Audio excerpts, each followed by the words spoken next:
হরিচাঁদ শান্তি মাতা প্রেমানন্দে হরিবল হরিবল হরিবল। তো হ্যালো বন্ধুরা, তোমরা সবাই কেমন আছো? আশা করি ভালো আছো। তো আমিও তোমাদের ভালোবাসা আশীর্বাদে আমিও খুব ভালো আছি। তো আজকে আর একটা নতুন ধরনের ব্লগ নিয়ে চলে এলাম তোমাদের জন্য, তোমাদের ভালোবাসার জন্য নিয়ে আসতে পারি আমি, তো পেরেছি। তো যাই হোক, তোমাদের আগের ব্লগে আমি দেখিয়েছিলাম যে বাজার করতে গেছি। তো তোমাদেরকে আমি বলেওছিলাম যে কিছু মানে একটু অনুষ্ঠান আছে, তারই বাজার করতে গেছি। আগের দিনের ব্লগে তোমাদেরকে বলেছিলাম, তো তোমরা সে নিশ্চয়ই দেখেছো। তো সেই অনুষ্ঠানই হচ্ছে আজকে, মানে তোমাদের হচ্ছে কালকের ব্লগে দিয়েছিলাম যে হচ্ছে অনুষ্ঠানের বাজার করতে যাচ্ছি। তো যাই হোক, তো আজকে হচ্ছে সেই অনুষ্ঠান আমার বাড়িতে।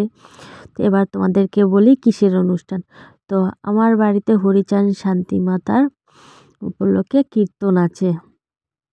তো অনেক দিন থেকে কীর্তনটা দেবো দেবো করে সময় সুযোগ বুঝে আর হয়ে উঠছিল না। তো আজকে ফাইনালি আমি তোমাদের ভালোবাসায় বা আশীর্বাদ আছে আমার মাথার উপরে, যার কারণে আজকে দিতে পারছি। তো যাই হোক, তো ওখানে আমি দেখলেই আমি উনুন বরণ করে নিলাম, যেহেতু রান্না শুরু করবে, মানে ভোগ রান্না শুরু হবে। তো তার জন্য আগে আমি উনুন পুজোটা করে নিলাম, আর হচ্ছে শীতে টিতে দিয়ে হচ্ছে উনুন পুজোটা করে দিলাম, যেহেতু এক্ষুনি রান্না বসবে।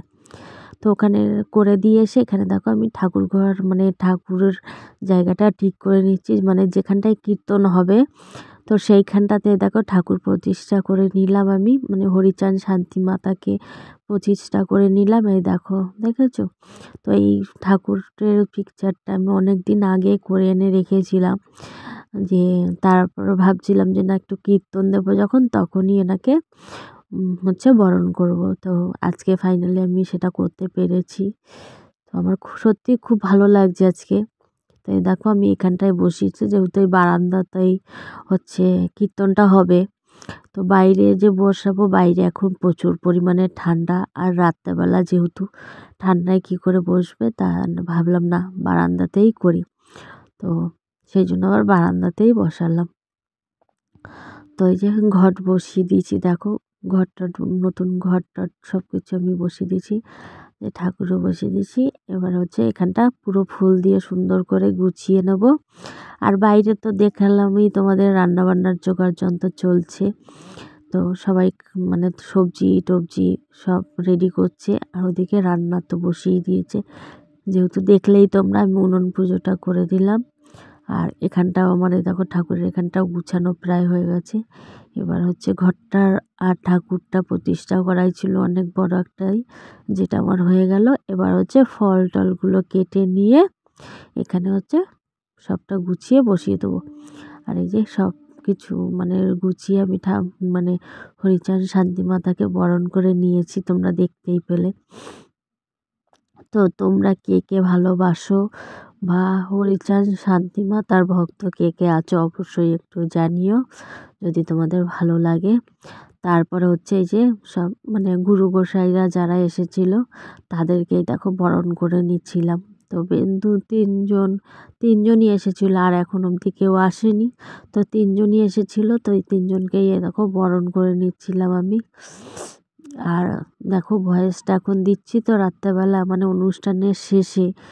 তো এতটাই ঠান্ডা লেগে গেছে আমি আর কথা বলতে পারছিলাম না, কিন্তু ভাবলাম না সকালবেলা তো তোমাদের আপডেটটা দিতেই হবে। তো যতই কষ্ট হোক ভয়েসটা দিয়ে আমি হচ্ছে রেডি করে রাখবো, যাতে তোমাদের কাছে সকালবেলায় আমি ব্লগটা পৌঁছে দিতে পারি। তো অনেকটা রাতেই যখন আমি ভয়েসটা দিচ্ছি, তখন প্রায় 1টা 1:30 বাজে, তখন ভয়েস দিচ্ছি তোমাদের, বুঝতে পারছো? তো যাই হোক, আর এখানেই দেখো রান্নাবান্নার মানে ভোগ রান্না চলছে। তো ভোগ বলতে কি কি হবে আমি তোমাদেরকে একবার বলে দিই। ভোগ হচ্ছে প্রথমেই পায়েস হয়ে গেছে, মানে মিষ্টান্ন, আর হচ্ছে বাঁধাকপি ভাজা, আর হচ্ছে ডাল, আর হচ্ছে আলুর তরকারি। তো এই হচ্ছে ভোগ আজকে। আর ফল প্রসাদ তো রয়েছেই, মিষ্টি তো রয়েছেই, সেটা আর কি বলবো বলো, যেটা ভগবানের সামনে দিতেই হয়। তো ওদিকে রান্নাবান্না চলছে, আর এদিকটা দেখো আমার কিন্তু সবটা গুছানো হয়ে গেছে, দেখেছো? সবটা গুছিয়ে নিয়েছি। এবার হচ্ছে সবাই এক এক করে আসছে। তো তো দেখো সবাই কিন্তু চলে এসেছে আমার বাড়িতে, পায়ের ধুলো সবাই দিয়েছে। তো এখানে দেখো কীর্তন চলছে, গান টান চলছে। তো আমি কিন্তু আর সাউন্ডটা দিলাম না তোমাদেরকে, তো অনেকটা আওয়াজ ছিল বলে আমি আর দিলাম না। তো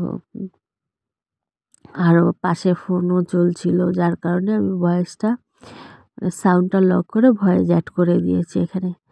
তো যার কারণে তোমরা আর কীর্তনটা আর কি তোমাদের আমি শোনাতে পারলাম না বন্ধু। তো যাই হোক, এখানে দেখো এই যে কীর্তন চলছে, সবাই এসেছে কিন্তু আমার বাড়িতে, দেখেছো তোমরা। তো তোমাদের কেমন লাগলো আমার এই ব্লগটা অবশ্যই বন্ধুরা একটুখানি কমেন্ট করে জানিও তোমাদের কতটা ভালো লাগলো, কেমন। তো যাই হোক, এখানে চলো কীর্তন টীর্তন তো হচ্ছে আর আমার তো খুবই ভালো লাগছিল। তো সত্যি এটা একটা ভালো লাগার মতনই অনুষ্ঠান বা কীর্তন বলো, তো খুবই ভালো লাগছিল যে আমার বাড়িতে আজকে এতগুলো মানুষের পায়ের ধুলো পড়েছে। যাই হোক, ওখানে কীর্তন প্রায় শেষ, আর শেষের মুখেই একদম দেখো এখানে কিন্তু আমরা ডাঙ্কা বাজাচ্ছিলাম, দেখেছো। তো আমি, আমার ননদের ছেলে আর হচ্ছে আমার দিদির ছেলে, তো তিনজনে মিলে দেখো ডাঙ্কা বাজাচ্ছিলাম, দেখেছো। তো তোমরা কি পারো কেউ অবশ্যই কমেন্ট করো।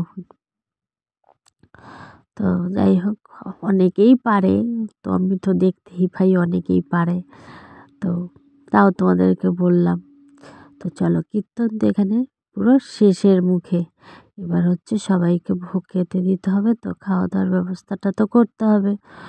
তো চলো, এখানে এটা তো কীর্তনটা শেষ হতে চলেছে, এবার হচ্ছে সবাইকে একটু ভোগ প্রসাদ দিতে পারলে তোমাদের আশীর্বাদে, তোমাদের ভালোবাসায় আমিও খুব খুব খুশি হব, বা আমার মনের একটা ইচ্ছে পূরণ হবে।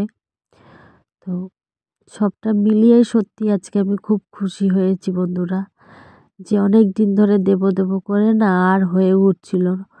তো আজকে আমি সত্যি পেরেছি, মানে ছোট করেই হোক তবুও আমার একটা খুব ইচ্ছে ছিল, তো আজকে সেটা হলো। তো যাই হোক, তো বাইরেটা তো তোমাদেরকে দেখালামই, আর বাইরে তো রান্নাবান্না প্রায় কমপ্লিট।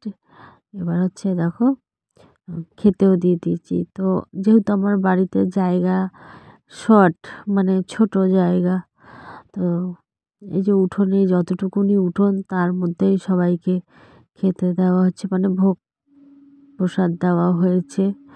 তো আর ঘরের ভিতরেও সেভাবে কোনো জায়গা নেই, যার কারণে বাইরেটাতেই বসাতে হয়েছে। কিন্তু উপরে তিরপল টানানো আছে, ঠান্ডাটা অতটাও লাগবে না, মানে শিশিরটা আর কি মাথায় পড়বে না। তো কি করব বলো, জায়গা কম থাকলে তো যেভাবে হোক ম্যানেজ তো করতে হয়, তাই না। তো চলো, আজকের মতো ব্লগটা এতটুকুনি। তোমাদের সকলের কেমন লাগলো অবশ্যই কিন্তু বন্ধুরা কমেন্ট করে জানিও, আর যদি তোমাদের ভালো লেগে থাকে অবশ্যই একটু লাইক কমেন্ট শেয়ার করে দিও। চলো।